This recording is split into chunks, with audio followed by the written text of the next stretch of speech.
Kristu. Sikhamba khona esontweni lebizwa ukuthi All Saints iCathedral yaseSwatini, iCathedral yeDiocese of Swaziland, sila eMbabane kulolive laseSwatini. Namhlanje bathathekayo ukuthi ku-26 kwenyanga yeNgomoni, lisonto lekugcina ke eminyakeni, kuphindze futhi kube lisonto lekuqala emva kwaKhisimusi.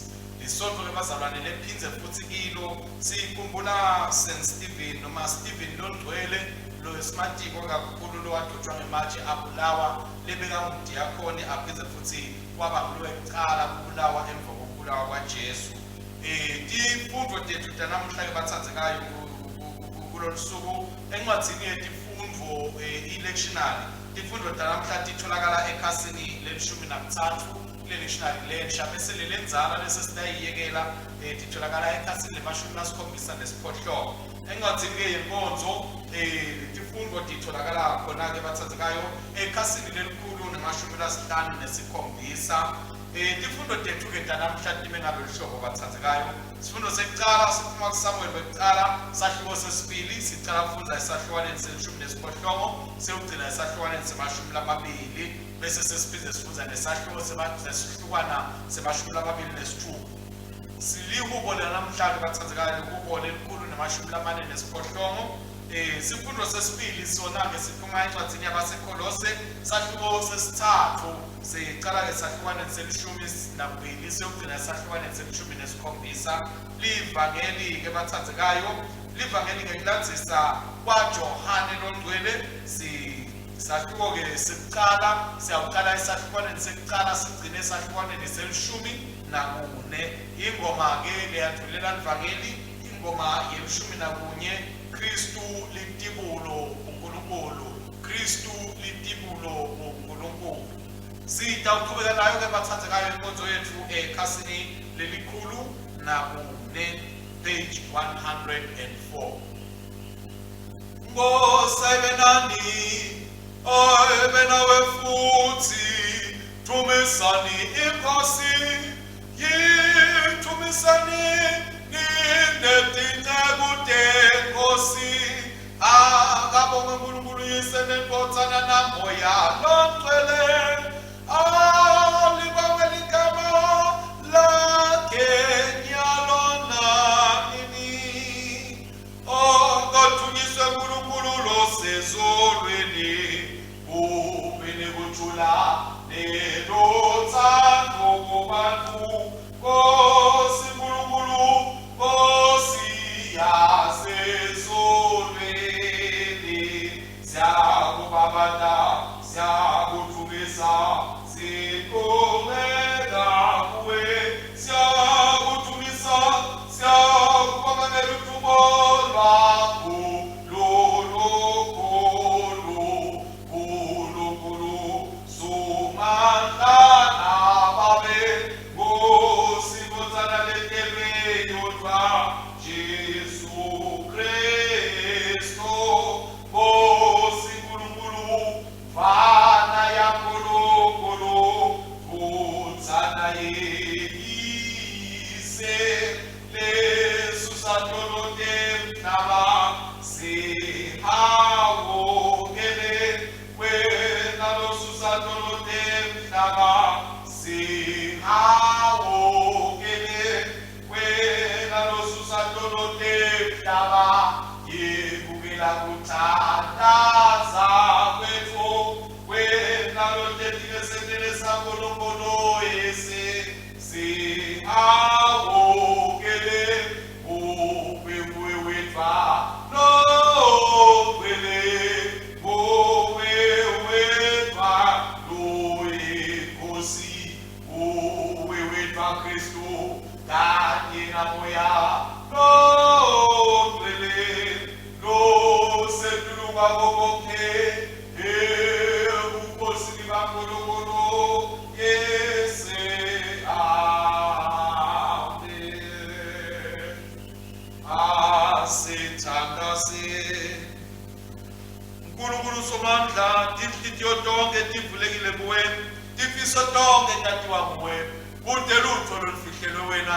Geza kucabange tinhliziyo tethu, ngekuphefumula kude moya wakho longcwele, uthi sithathe ngalokuphelele silidumise ngalokufanele igama lakho elingcwele naye Jesu Kristu inkosi yethu. Amen. Jesu ke wathi ukuyithatha inkosi uNkulunkulu wakho nayo yonke inhliziyo yakho nangawo wonke umphefumulo wakho nangayo yonke ingqondo yakho nangawo onke amandla akho. Lona-ke ngumyalo wokucala nolomkhulu.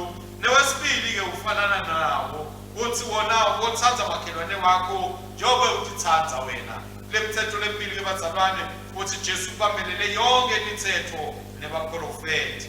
Nangabe-ke sithi side sono siyadiyenga neliqiniso alikho kithi. Kodwa nasivuma ntono tethu uNkulunkulu wethembekile futhi ulungile lawusithethelela ntono tethu abuye asihlambulule kuko konke kungalungi. Ngakho bathathekayo sikholwa imandla engadi inkosi yethu Jesu Kristu lehlambulula ihlande tono isehlukanise nato njengoba impumalanga ihlukene neshonalanga. Asivume intolo tethu besithumisele ngalokuqinisekile kuyigcina imithetho yaNkulunkulu siphile ngekuthula nangemthando nabo bonke abantu. Nkosi sihawukele, Nkosi sihawukele, O Kristu, O Kristu sihawukele, O Nkosi, O Nkosi sihawukele.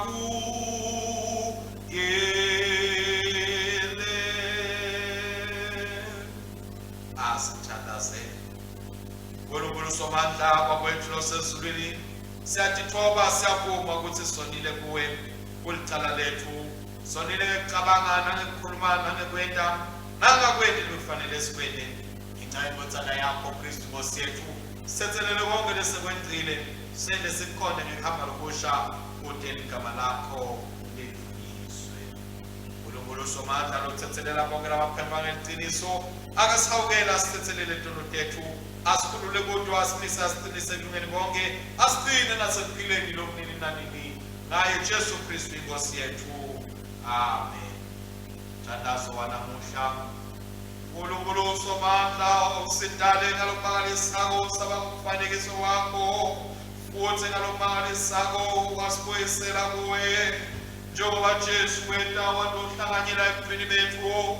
Ngakho-ke asihlanganele naye empilweni yakhe ngoNkulunkulu lophela abuse nawe nakwalo engcwele uNkulunkulu munye nyalo naphakade.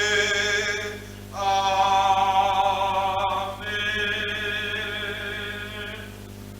Sitawuhlala phansi ke bathandzekayo silalele izifundo tethu namuhla. Siyawuqala ngesifundo sekucala.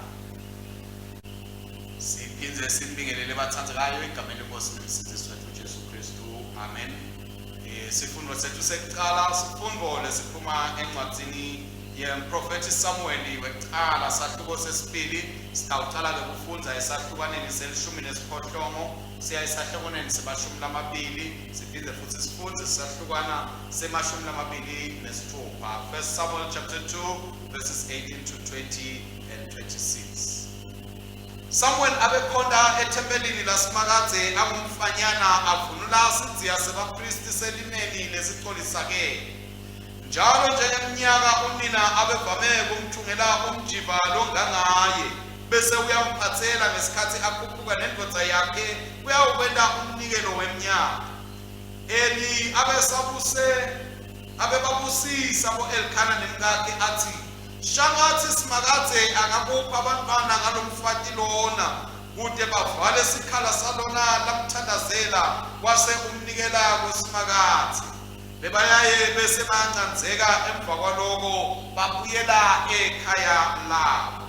Umfana Samuel waqhubeka wakhula ngesiqu semtimba nasekuthandweni ngusimakadze nasekuthandzekeni kubantu. Levile inkosi leli akabongwe uNkulunkulu. Sitawuthola-ke bazalwane lihubo lanamuhla.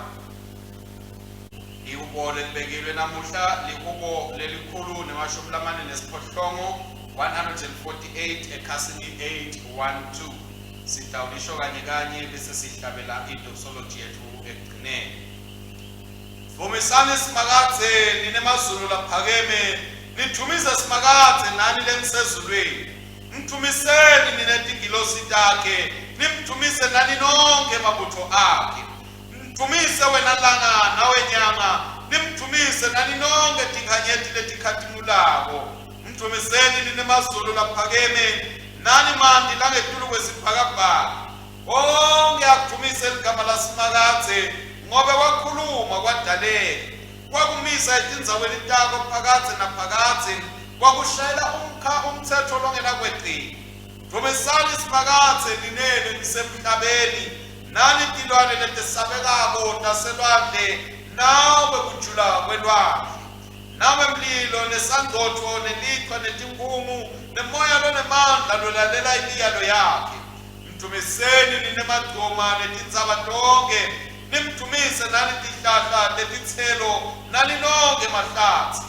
Ninetilwane tesiganga netekufuywa, nani lenihamba ngesisu netinyoni letindizako.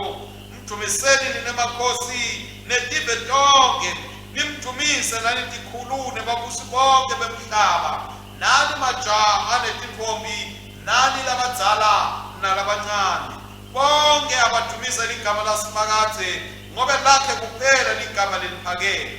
Ngatimulo yakhe ingetulu kwemhlaba nelizulu, sibe sakhe usivusele isinziso, kute kudunyiswe bonke labagcwele bakhe, nekusibe saka-Israyeli lesisedvute naye. Haleluya, mvumisani Simakadze, akadunyiswe yese nempodzana namoya longcwele, njengoba bekunjalo kudaleni, kusenjalo nanyalo, kuya kuba njalo, kude kube nini nanini.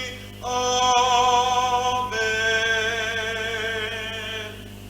Siyawuhlala-ke silalele isifundo sesibili. Siyabonga-ke kubo bathathekayo, sitawulandzela-ke nyalo ngaso isifundo sethu sesibili. Isifundo sesibili sitholakala encwadzini lebhalelwe ibandla lebaseKolose, sahluko sesithathu. Sicala kufundza esahlukaneni selishumi nakubili, siyawugcina esahlukaneni selishumi nesikhombisa. Colossians chapter 3 verses 12 kuya ku-17. Ngakho-ke njengebantfu labakhetsiwe baNkulunkulu labangcwele nalabatsandzekako, yembatsani bubele benhlitiyo nesisa nekutitfoba nebumnene nekuqinisela, nibeketelelane nitsetselelane nangabe umuntu akhubelwa munye, ngobe phela neNkosi yanitsethelela. Nani-ke yentani njalo. Kodwa-ke ngetulu kwako konke lokho yembatsani luthando lolusiphophose sekuphelela. Uthula kwaKristu lenabitelwa kiko emtimbeni munye akubuse tinhlitiyweni tenu futsi netayele kubona. Livi laKristu alihlale ngekhatsi kwenu liphuphume. Fundzisanani niyalani ngekuhlakanipha konke, nifundzisane ngemahubo nangetingoma nangemaculo akamoya, nihlabelele Nkulunkulu ngekumbonga etinhlitiyweni tenu. Konke lekukwentako kwenteni ngelibito leNkosi Jesu, noma ngelivi noma ngemisebenti, nibonge Nkulunkulu uyise ngaye. Livi leNkosi leli akabongwe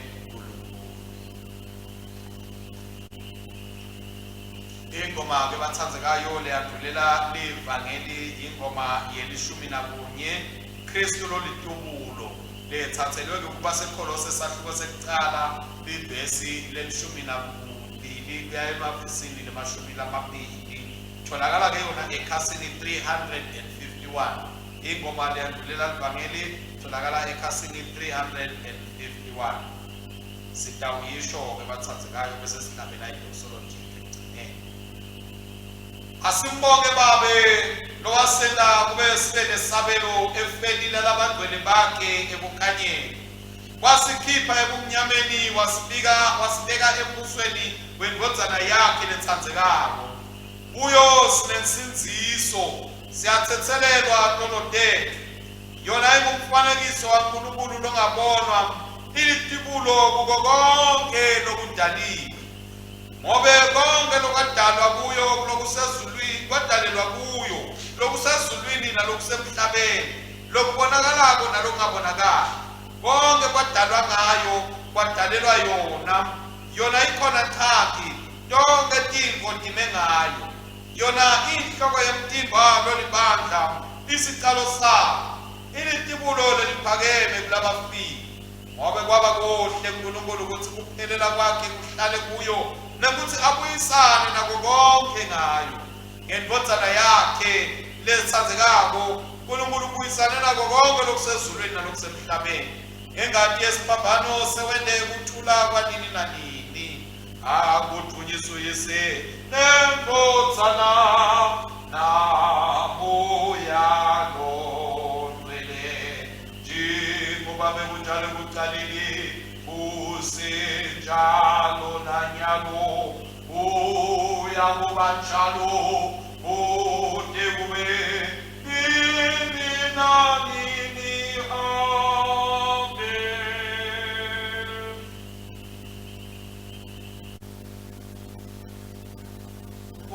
Sayibe nani ayibe nawe futhi lalelani tindzaba letinhle ngekulandzisa kwaJohane longcwele sahluko sekucala siyawuqala esahlukaneni sekucala akathunyiswe Kristu umsenzisi wethu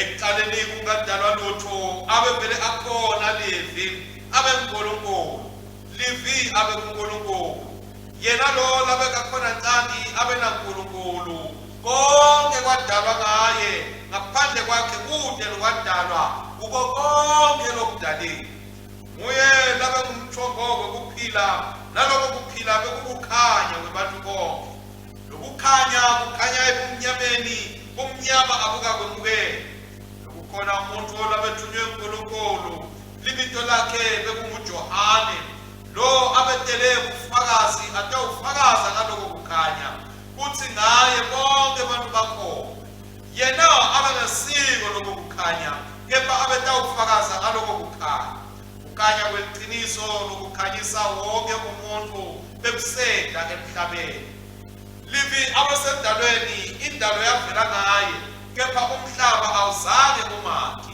wetha bakubo kodwa abantu bakubo abazange bamukele kepha bonke labamukela ngekukholwa egameni lakhe wabapha amandla ukuthi babe bantwana baNkulunkulu abazange batalwa ngengadi nangenyama nangenzalo yendvodza kodwa batalwa nguNkulunkulu Levi kwaba umuntu wahlala kanye nathi agcwele umusa neqiniso sayibona inkathimulo yakhe ingeyelotele yedwa kwese nalike livangeli la Kristu akabanga Kristu Nkosi yethu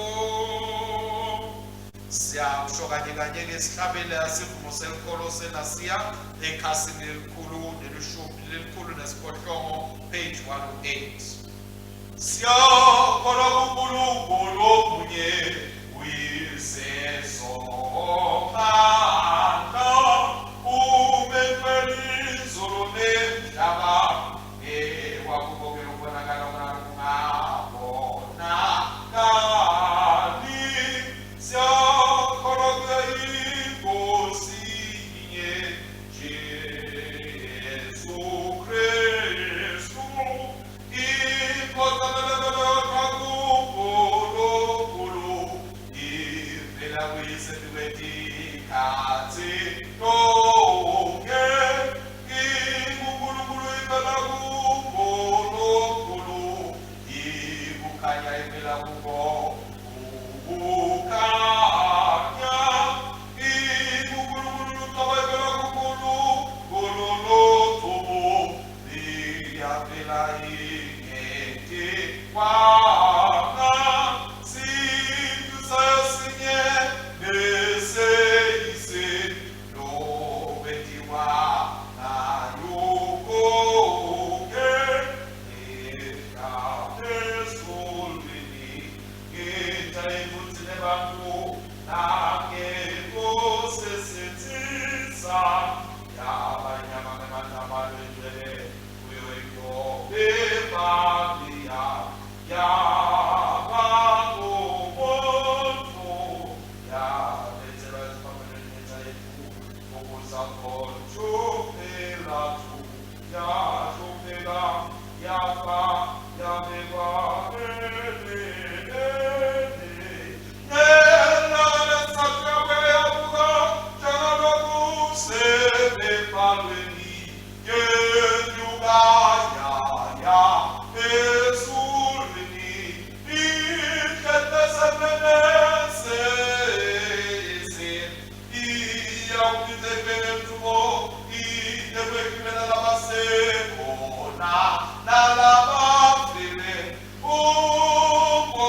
Siyajabula ebusini, siyajabula ebusini, siyajabula ebusini, siyajabula ebusini, siyajabula ebusini, siyajabula ebusini, siyajabula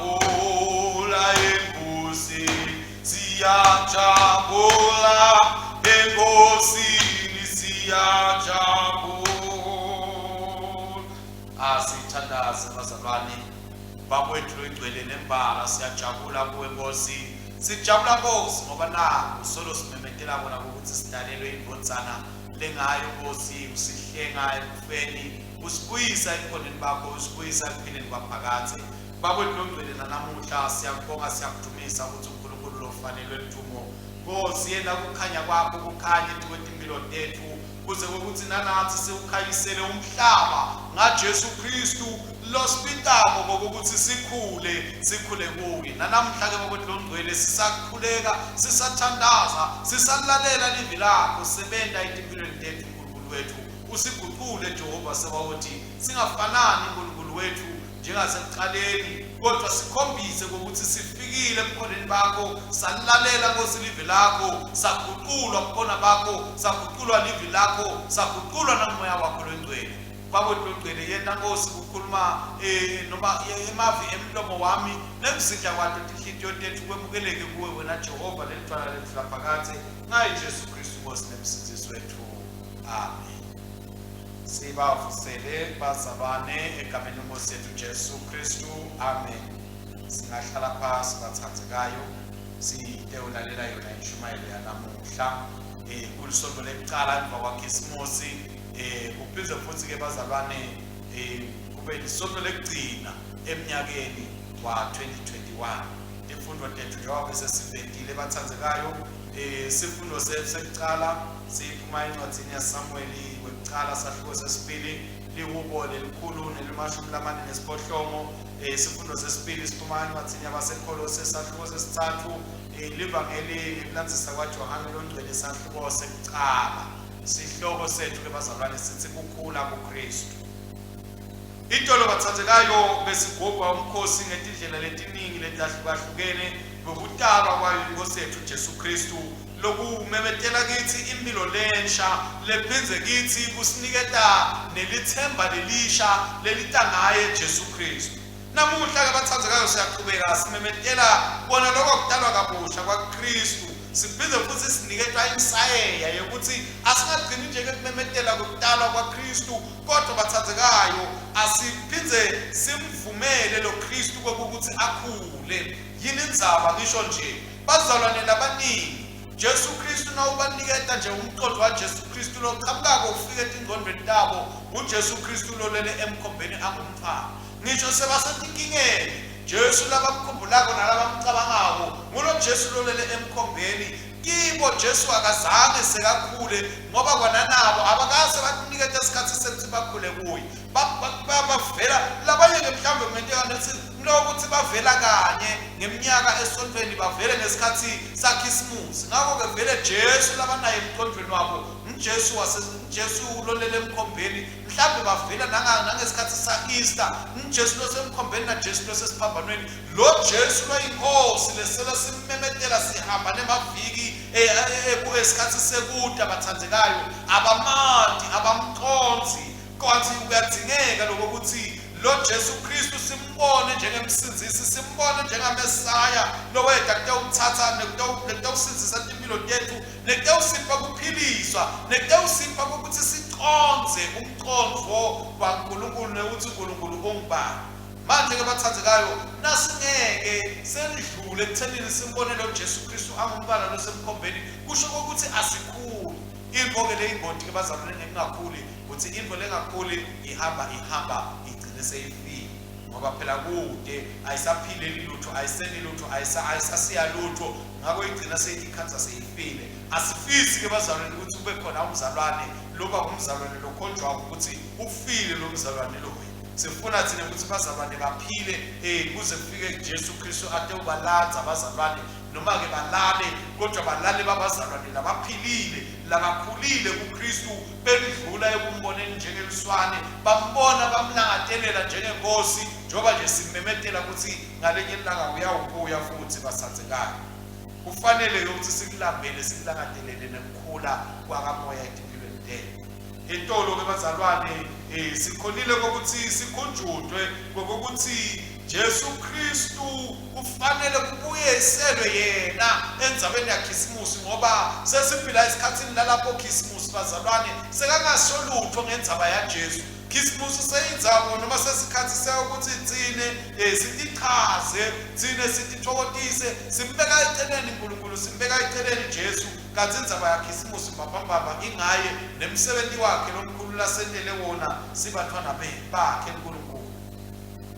Siyadinga ke bazalwane ukuthi kulokho ekuconzeni kwethu sikhathi sekude sa-Advent sikhumbule ukuthi sisiconza ngetindzawo letimbili. Sisiconza kuqala njengesikhathi lesi silungiselela ekuthenini siyobona Kristu angumfana akelwe silangatelela silinze sithole imfundo tekusenda ukuthi simele ukubona lo mfana adala njengekwesithembiso saNkulunkulu kodwa siphize futhi sibe nesikhathi sesibili sekude sa-Advent lalapho sesimbuka sesilangatelela khona Jesu Kristu asabuya abuya tolanzani bandla lakhe asabuya ayinkosi atawehlulela umhlaba asiphe imiqhele yemisebenzi yethu. Umqoka ke bazalwane lokuthi sigcile kakhulu ngalapha ekumcabangeni nasekumboneni Kristu asabuya ngiko lokawusenda ukuthi sikhule ngoba sesilapho asisabuki njengembala losemkhombeni kodwa sesibuke njengemahluleli logibele tiwele hashi lakhe noma lohleli esithalweni sakhe semkhosi saphakathi sekwehlulela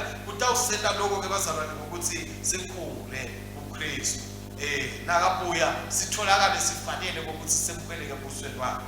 Nasibuka bazalwane isifundo sethu sesibili isifundo sekuqala sithola indzaba yaSamueli le nawufunza eBhayibheli siyafundiswa ukuthi Samuel bazalwane abe ngumfanekiso thide kwaKristu lokutawubuta. Samuel waba ngumprofeti wekuqala ngoba Kristu waguquka waba ngumprofeti lomkhulu kunabo bonke. Siyambona ke Samuel bazalwane uNkulunkulu amletha ngokuthi uSamuel sitshela ukuthi asebukhoneni baNkulunkulu wakhula ethandweni kaNkulunkulu nasekuthandweni abantu nasekuthandweni uNkulunkulu. Nathi-ke siyapita abazalwane ngokuthi asibonakale sikhula singahlali ndzawonye. uNkulunkulu wakhona kumsebenzisa Samuel kwenda umsebenzi wakhe ngoba Samuel wakhula wangagcini nje kwangilomfana makwakhe lamlethile. Kungakho sitshela ukuthi makwakhe ngeminyaka abemlethela umjiva lewa umjiva lomkhulu kunalo waminyaka lophelile ngoba bekabonakala Samuel akhula enkosini akhula futhi nasemtimbeni. Ngathi-ke bazalwane siyadzinga ukuthi sibe bantu labakhona kokuphunyula eceleni Kristu, sihlale simbona njengeliswane njengemfana simbone noma sekayinkosi sekamusa ingona phakathi. Liwobo lethu namhla bazalwane ngiyakutela liyaphakamisa ukuthi asibe bantu labambonga kona labamdumisako uNkulunkulu ngoba utele yena ute uphakamisa liphondo lebantu bakhe. Ngeke-ke bazalwane sikwazi ukumdumisa simbonge uNkulunkulu uma ngabe singakhuli kuye ngoba siyawusala solo sithi inswane sikhala embelekweni, kodwa nasikhula siyawati ukuthi kukhona kumbonga uNkulunkulu, kukhona kumdumisa uNkulunkulu, kukhona kukhuluma ilimi nasesilwa nesitha, sisehlule sitha lesikufa, sisehlule sitha lesinsathane, sisehlule sitha lesisono ngenxa yokuthi siyakhula enkosini. Siyapita ke bazalwane ukuthi sikwati kukhula nasikwana kukhula sitawukhona ukuthi naNkulunkulu bese siyamdumisa ngoba siyaconza ukuthi leyo ndumiso inemandla eguqula timo lesitikhanza siphansi kwakho sisahamba emhlabeni. Sitawukhula kanjani ke bazalwane mhlawumbe lomnye angabuda livi lanamuhla liyasisita lasifunza incwadi yabaseKolose lapho umbhali khona Pawula alitshela libandla ngokuthi kude kokuthi sikhule kuKristu kufanele sembathe uthando, sembathe umusa, sembathe ukucabangela labanye bantu, simbathe ukutithoba, simbathe ukutehlisa, simbathe ukubeketela. Letinto bazalwane lesathi ukuthi Kristu asela emhlabeni wativeta taba ingcenye yekuphila kwakhe tenda ukuthi abantu bamthathe. Nathi ke bazalwane siyadzinga ukuthi letinto leti tibe khona empilweni tethu, letimphawu leti tibe khona empilweni tethu ngoba sibitiwe kokuthi livi laNkulunkulu lihlale litinte ngekhatsi kithi likhule lisifundzise ngetilo taNkulunkulu. Mase kanjalo-ke sitawukhona bazalwane kokuthi konke lesikwentako sikwente ngegama laJesu Kristu, sikwente leligama laJesu Kristu futhi ngoba kulapho bazalwane lesawutawuthi khona noma ngabe kufanele ukukhuluma ukuthini utipute ukuthi Kristu bekatawukhuluma thini yena, nakufanele wente noma ngabe yini utipute ukuthi Kristu bekatawenta njani, nakufanele uthathe isinqumo lesitheni utipute ukuthi kube bekunaJesu kulesimo lenkiso abetawuthatha isinqumo lesithini ngoba bazalwane silandzela etinyathelweni takhe. Ngakho kufanele ukuthi sifananiswe naye, kufanele ukuthi seletivo ngendlela latenda ngayo. Ngakho-ke njengoba naJesu Kristu sifunza ukuthi wakhula, nathi bazalwane siyafudingeka ukuthi sikhule kude kuthi site ukwati kabanti ngaNkulunkulu, site ukhona nokuthi sibe nanakukuthula lokho kwenda ukuthi Jesu Kristu noma abhekene netimvunguvungu akwati ukuthi sithula uthi thula uthi nya kuvele kube njalo. Kodwa nasingeke sikhule bazalwane siyawuthi sibhekana netimvunguvungu disengame dikhwele etikweni. Siyabona ke bazalwane nasifunza livangeli lanamuhla ngokuthi inqumbi labafikela kibo Jesu Kristu wavetwa kibo kwabonakalisa kibo sitshela ukuthi behluleka kumemukela ngenxa mhlawumbe inhliziyo tabo ucabanga kwabo nemiqondo yabo leyayibenda ukuthi bathitshile ukuthi ngeke kuze Jesu le ngeke kuze kumsindisi lo. Njengoba nanamuhla siphila nebantu abathi hayi lo Jesu webelungu, hayi lo Jesu kwakunjani njani.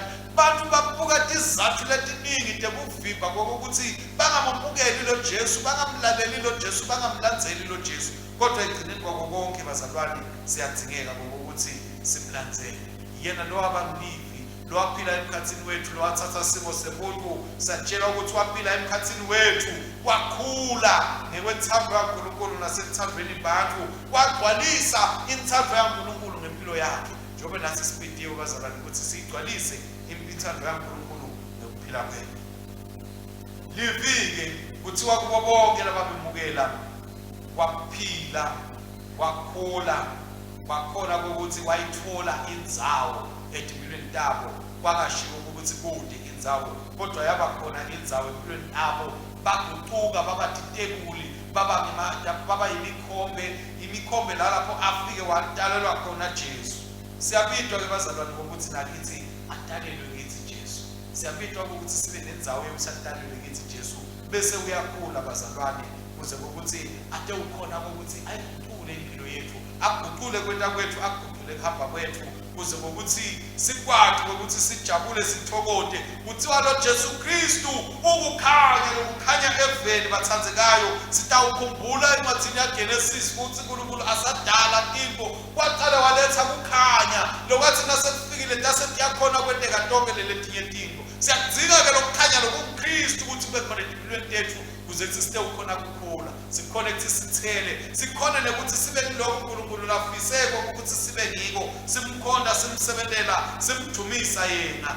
Bonke labamemukela bakholelwa kuye ubaphe emandla ekokuthi babe bantwana baNkulunkulu njengabantwana baNkulunkulu. Asikhuleni bazalwane, hayi ngekwenyama kodwa ngekwensandlo yaNkulunkulu nangokwemsebenzi waNkulunkulu. Njengebantwana baNkulunkulu asikhumbuleni ukuthi siphiwe emandla ekokuthi sipite nebantwana baNkulunkulu, silandzele lo wabalikibulo lo wadalwa kuqala kulo mndeni lesesikiwe lesingenekiwo lo sakuKristu inkosi nemsindisi wethu. Simlandzele, simbone ayinkosi, simbone akumsindisi. Kwangathi inkhatimulo yakhe Kristu beyingabonakala empilweni yethu, sendlule kumboneni njengemfana lomncane longenalutho, simbone asayinkosi lebuyako intewulandzana ibandla layo. Singoba bazalwane nasitawehluleka kukhula, sitawehluleka nekuphila, sitawehluleka nokuthi sisimame nakabuya Jesu Kristu atewulandzana ibandla lakhe.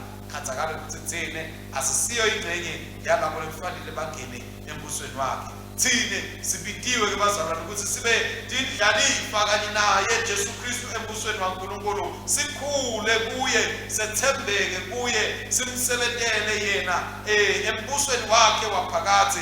Kwangathi ke bazalwane uNkulunkulu angaba nathi nakulesi sikhathi sakhe isimusi, sisabuthokothela khisimusi, sithokote kakhulu ukuthi sidalelwe indvodzana lefike lekuthite ukuguqula impilo tethu, isele ukuthi sihlale kuye, sihambe kuye yena lo inkosi yaphakathi egameni leNkulunkulu yesele indvodzana namalo egcweleyo. Amen.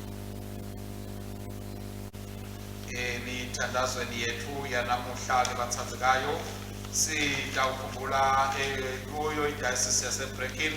Sikhumbule iDiocese and Communications Team lekubona bahambisa tindzaba ngephephandzaba lento yathi Grapevine. Sikhumbula kakhulu Canon Michael Turner mfundisi. Sikhumbule ke nalabo labasebenta iwebsite yayo iDiocese yaseBrecken nalabenta ke tabosongo ngomshina labaphethe basebenzekela iphephandzaba lento yathi Brecken Bulletin. Ikakhulu ke sikhumbula Elliot Scarf bese sikhumbula nalabo labenta umsebenzi wokuthi lamaphephandzaba noma lamakhasi endodobshini ahlotshiswe endiwe abe mahle. KwiDiocese yaso-Iowa sikhumbula ebandleni lase-St. Luke lelise Cedar Falls, sikhumbula Elizabeth Popplewell, sikhumbule naDiane Nichols na Ruth Redcliffe. Bese ke Trinity, ibandla lase-Trinity lelise-Waterloo sithandazela Peter Fons. Siphinde sithandazele nemsebenzi lochubekabo wokufuna umfundisi lomusha leyawusebenza khona kulela bandla. Ebandleni lasediocese yaseSwatini sithandazela ke ibandla laseMhlosheni, sikhumbule umfundisi Samuel Mkhabela. Bese ke ediocese yaseHighfield sikhumbula indzawo yaseSprithview, sikhumbule ke libandla laseSt Manche Masimula kanye nomfundisi wakhona Vuyisile Sonti. Siphinde futhi ke sithandazele labo labafiseko ukuthi batisonzele batewumkhonda bamsebentele uNkulunkulu. Siqhubeke ke sithandaze umthandazo waKhisimusi. uNkulunkulu wenkhatimulo, mengeke bakho kukhanya kuvela emkhobeni yeBethlehema, lapho kukhanya kwelive kwadalelwa khona ngekuthobeka eminyabeni bebusuku bebomvu. Vula ke emehlo ethu kude sibone bukhona baKristu etithundini talomhlaba, kude kuthi thina njengaye siguquke sibe tinkhomba tebulungisa bakho nalabatowuvikela labo lekuthiwa kubo kude indzawo. Nkosi ngemsa wakho yiva ukuthandaza kwethu kusukela ekubelethweni tabomake bethu wena Nkosi wasati usipita ukuthi sikulandzele tinsuku tonke tekuphila kwethu usibonena lapho sesilahleka sisakhula ngeminyaka sembathise ngelithando lwakho kude kuthi sikhule emseni sithole kwekuthandzeka emehlweni akho Nkosi ngemsa wakho yiva ukuthandaza kwethu bona libandla lakho Nkosi ukuthi lilandzele isibonelo saSimiyoni kude kuthi onke amaKristu labhajetisiwe amemukele umfana loNgkristu ngekwelivi nangekukholwa ngekwenta njalo balungele kuhamba kulomhlaba noma kunini nababidwa Nkosi ngemsa wakho yiva ukuthandaza kwethu sithanda sebantu bonke hlanganisa imindeni yethu ndzawonye ngokufuna lokungiko buyisa enhlitweni tethu ngekuthula kwaKristu yenda livi lakhe lihlale litinde emkhatsini wethu kwente bobabe netinhloko temakhaya tifundzise ticondzise imindeni yabo ngekuhlakanipha kwabo yenda tinkoma tethu tento tethu nemagama ethu kwente lolu dumo nelibito leNkosi yethu Jesu Kristu ngekubonga Nkosi ngemsa wakho yiva ukuthandaza kwethu uNkulunkulu Somandla inkodzana yakho yodwa umehluleli wemhlaba lokwehlulela tindzaba ngekulingana nangekudlula sele sitinikelele kuKristu siphindze sithokote kumesabeni yena asingabeki lithemba lethu kubaholi netiphathimandla talelive letehlulela ngekukhetha nangaletikubonako naletikuvaka sithandazela kuguqulwa kwato kuphila kwato kubaqotho kwato nekuhlakanipha kwato sicela nekuthi usiphe kutihlonipha njengokuyala kwakho Nkosi ngemsa wakho yiva ukuthandaza kwethu Nkosi lebusisekile sita labagulako nalabahlubekile ikakhulu labo labacele imithandazo yethu futhi ikakhulu kulesi sikhathi sisamelene namahazani siphe amandla imelana naye ngekukholwa kokuthi sesemukele kuphiliswa kwethu ngemivimbo yakuJesu Kristu tungeletela labagulako ngelithando lwakho lokuKristu ngekomusa wakho ubaphe kuphiliswa Juta bonke labalilabo ikakhulu sikhumbule umndeni wakaTutu eKapa ugcwalise tinhlitiyo tabo ngelukholo lolunekuqiniseka kokuvuswa kulabafile Nkosi ngemsa wakho yiva ukuthandaza kwethu yena bonke labenta esakramenteni lakho kuleli lathi namuhla babone kusinziswa kwabo ngawo umtimba nangayo ingadi iqobo yaKristu lesiphiwe ukuthi sidle siphindze siyinathe sende sonke sibuyele emakhaya njengaSimiyoni lobusisekile silungele ukuthi sihambe ngekuthula Nkosi ngemsa wakho yiva ukuthandaza kwethu siyabonga Nkosi ngabo dzadzewethu nabo mnakethu lesebedlulile kulomhlaba ngekuthula nekukholwa silethe kanye nabo site ubona ngewethu emehlo kukhanye lokukhanyisela tive ngedumo lebantu bakho baka-Israyeli Jesu Kristu uqobo lwakhe Nkosi ngemsa wakho yiva ukuthandaza kwethu nalentako Nkosi siletha bonke lesibakhulekelayo sethemba umusa wakho lomkhulu ngaye Jesu Kristu Nkosi yethu lophila abusa kanye nawe namayilo egcwele neNkulunkulu munye phakathe naphakathe amen badlali indawo sukuma site umukela uthu umsindisi wethu Jesu Kristu oyiNkosi yokuthula nekwanzisa ubuso wayo nekuthula lungenamkhawulo uthula kweNkosi akube nathi ngetikhathi tonke akwazi siyavuselana bazalwane siyayibonga iNkosi lesidinako nalesipha ukuthula Nkosi yokuthula Jesu Kristu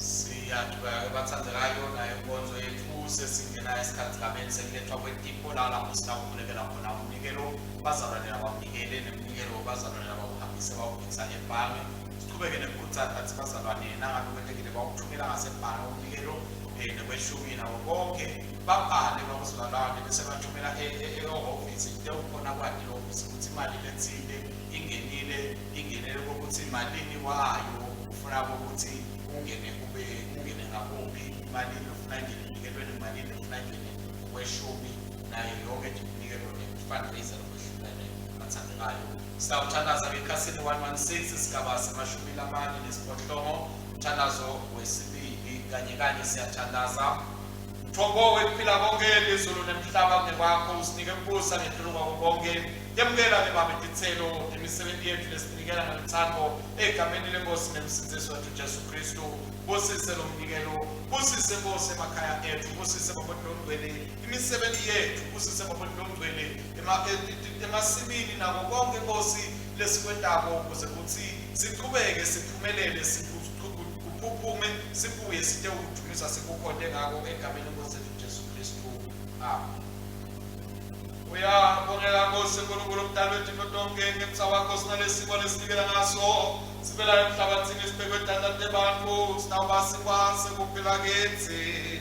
Akabongwe, akabongwe, akabongwe Somandla. Uyabongela Nkosi uNkulunkulu omdali wethu konke ngemsa wakho sinaleli wayini lesinikela ngalo isithelo sempini nemsebenzi wedandathe bantfu letakuba inzebe yensenzeso kithi. Akabongwe, akabongwe, akabongwe Somandla. Sitawusebenzisa umthandazo wekucala wokubonga lokukhulu ekhasini 117. Inkosi ayibe nani, ayibe nawe futhi, yenyusani tinhliziyo tenu, siyatenyusela enkosini. Asibonge Inkosi uNkulunkulu wethu, kufanele kulungile kubonga nekumfumisa. Kufanele phela kumsebenzi nenjabulo yethu. Nkosi babelo sesulwini uNkulunkulu Somandla lonini nanini. Siyabonga ngetikhathi tonke nasetindzaweni tonke ngaye Jesu Kristu indodana yakho leyodwaye Nkosi yethu. Ngobe ngaye wadala konke ekuqaleni wasenda ngemfanekiso wakho loqobo. Ngaye wasinzisa ekugcineni besono nawumnikela kube adalwe njengemuntfu afe esiphambanweni yakho yavuke ngenxa yethu. Ngaye wasikhetha sabantu bakho namhlalisa nawe esihlalweni sebukhosi ezolweni. Ngaye wathumela moya wakho lomgcwele lophelesayo. Nyalo-ke siyakubonga ngoba ngemandla kamoya loyingcwele wathatha simo sethu wadalwa intombi Mariya unina kude kuthi yasinambululeko nini kwethu konke kepha yena angenasono. Ngakho-ke sesihlangane netingilosi netikhuluntanto nelibandla lonke lasezulwini sibabanda wena sinqoba kukhulu neludumo lwakho siyakuthomesa njalo nani nesethe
kwenzeke wathi asakubongile wabanika yona wathi nathani kuyo nonke ngoba lokuyingatanga isivumelwano lesisha lokufiselwa nini nebantu bonke yedandonke tikhathi tonke tekwena kwenu kude kuthi ningikhumbule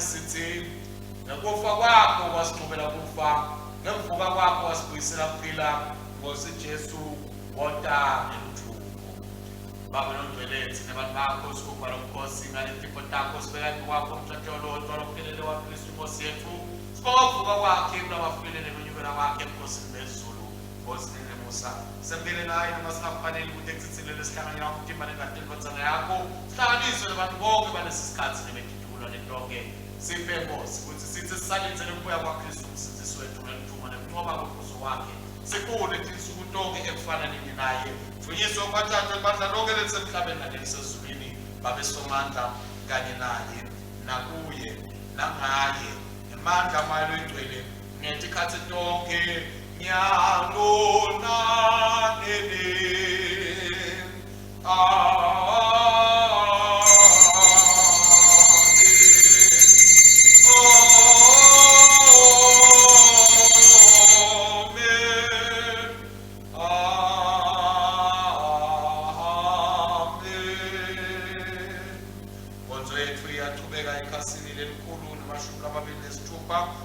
Sigaba semashumi lasikhombisa nasikhombisa njengalokhu uKristu wasifundisa sinesibindi sekuthandaza sithi bawethu sezolweni alingcweliswe ligama lakho umvuso wakho awude inzalo kwendwe emhlabeni njengasesolwini siphelakudla kwethu emalanga onke sithethelele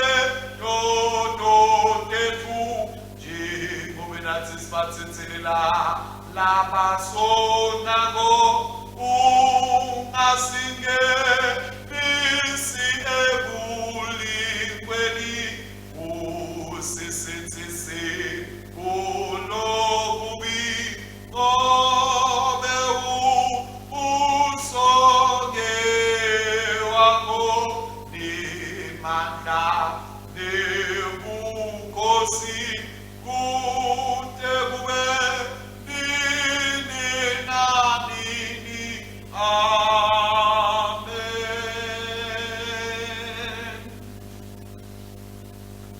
Bathathekayo enkosini ingabe lenzebe lesivumelwano yesivumelwano lesiyamukelayo ayisiyo yini inhlanganyelo yenkatha yaKristu na nesinkwa lesi sihlephulako asisiyo yini inhlanganyelo yemthemba waKristu thene lesibanyete sekumthemba munye ngobe sonke sihlanga nyela sikwasinye bana nkulunkulu lesusatono temhlaba sihawukele bana ya nkulunkulu lesusatono temhlaba sihawukele bana ya nkulunkulu lesusatono temhlaba siphe ukuthula nekutithoba lonkulu siyakhuleka phambi kwesihlalo sasinakathi sithi Nkosi nesihawu asonzele itafula lakho sethemba kuba kwethu kepha sethemba sawu sakho lesikhulu asibanini kwethu nebutha ikhuthula ngaphansi kwalo tafula lakho kodwa wena inkosi lokuba kwakho awela njalo ngakho besiphe Nkosi nesihawu kwesihle ngalokufanele inyama yendoda yakho lethathekako Jesu Kristu sinathi enkathi yakhe kodwa sihlale kuyena ngithi kude kube nini nanini amen.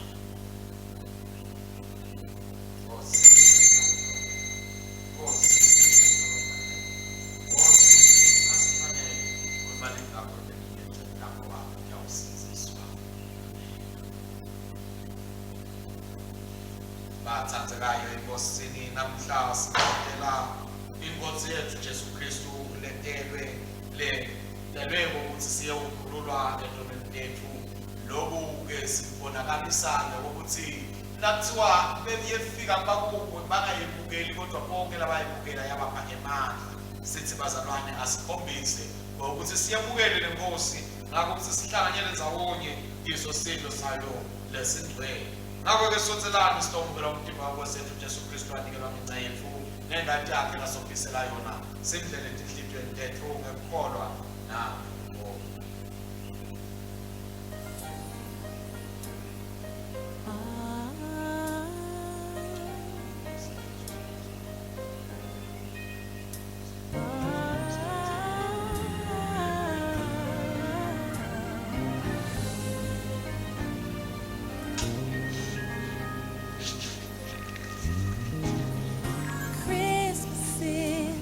day the angels came to say, they said be not afraid, for born on this day, born to save is Christ the Lord. Shepherds watched by night when an angel appeared from on high and said be not afraid, for born on this day, born to save is Christ the Lord. Christ the Lord. Wise men from afar said they followed the eastern star, followed it to this place, for born on this day, born to save is Christ the Lord. For this day, Christmas Day, born to save the world is Christ the Lord. For this day, Christmas Day, born to save the world is Christ the Lord. Oh yeah.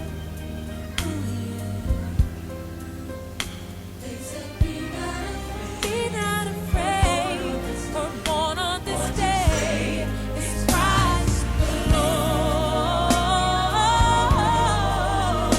Christ the Lord. He's God the Father, God the Son, and Holy Spirit. Jesus, Christmas is the day when the angels appeared to say, they said be not afraid, for born on this day, born to save is Christ the Lord. Oh, this day, Christmas Day, born to save the world. On this day, Christmas Day, born to save the world. sitawuyiphetha-ke bathandzekayo inkonzo yethu esigabeni semashumi lasiphohlongo nesithupha ekhasini 128 ikhasi lekhulu nemashumi lamabili nesiphohlongo sitawuyiphetha lapho inkonzo yethu. Bongane siphakathi ngoba anemosa siyasakasipeli nonini. Siphakathi uNkulunkulu nikaNtomandla onke siyakubonga babe ngoba wasilethela inkonzana yakho ngokuthi idalwe emhlabeni lemnayo sithola kuphila kwengonaphakade nekwentiwa tindlalifa tembuso wakho waphakade. Siyabonga ke siphakathi ngoba nanamuhla netimfihlakalo takho letingcwele uzondlile ngemtima nengatayo inkonzana yakho sinzisi wethu Jesu Kristu wasigcina futhi ngemsa wakho emtimbeni wayo inkonzana yakho lwayinhlangano yabo bonke labakholwayo. Sithe babo besibeketele njengamakholwa aphilako kulobo budlelwane nobungcwele nokuthi sikhule emthandweni ekulaleleni nasekwenteni intsandvo yakho ngaye Jesu Kristu Nkosi yethu lokhona busa kanye nawe namalo engcwele nenkulunkulu munye kude kube nini nanini. Amen. Khuleka kanye kanye sithi Baba emnikade wamandla sithinikela kuwe kaJesu Kristu Nkosi yethu kube sibe ngumhlatshelo ophilako sithumele eveni amandla ngawakho longcwele sihambe sirindele lidumo nebukhosi bakho. Uye inkosi yaphakathe lingabhubhi lingenakubonwa uNkulunkulu yedwa kube ludumo nenkazimulo kude kube nini nanini.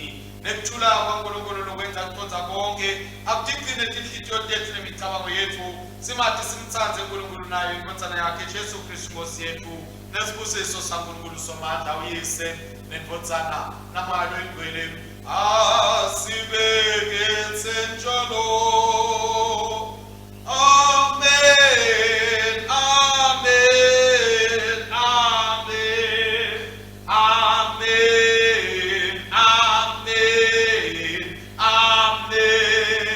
amen,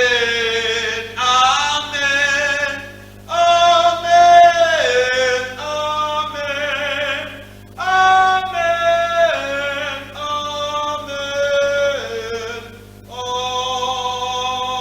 amen, siyabonga kakhulu kebathathekayo sesifike kuwo maphethelo ayo inkonzo yethu yanamuhla. Kungiyo-ke futhi inkonzo yekugcina kulo mnyaka wa-2021 sesiyawuhlangana eminyakeni wa-2022 netinkonzo titawube solo tichubeka bathathekayo.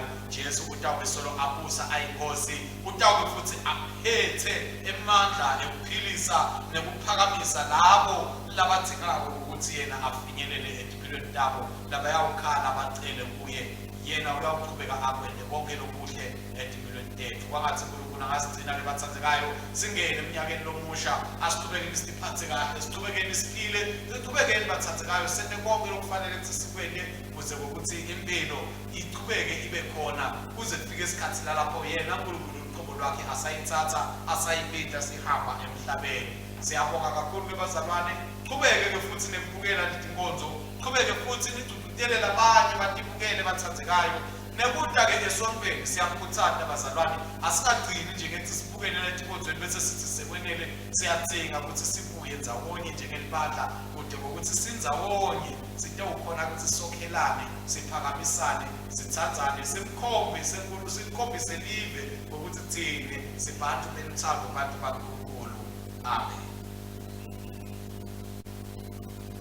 Hambani-ke ngekuthula nangelithando niyosebentela inkosi egameni laKristu. Amen.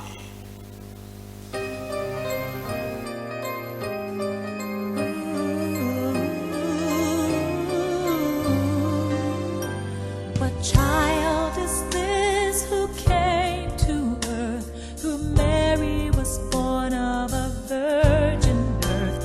What child is this, the Son of Man, from heaven was sent with his plans? Sweet silver bells, Christmas is here, ringing good cheer. What child is this who lay to rest on Mary's lap is sleep?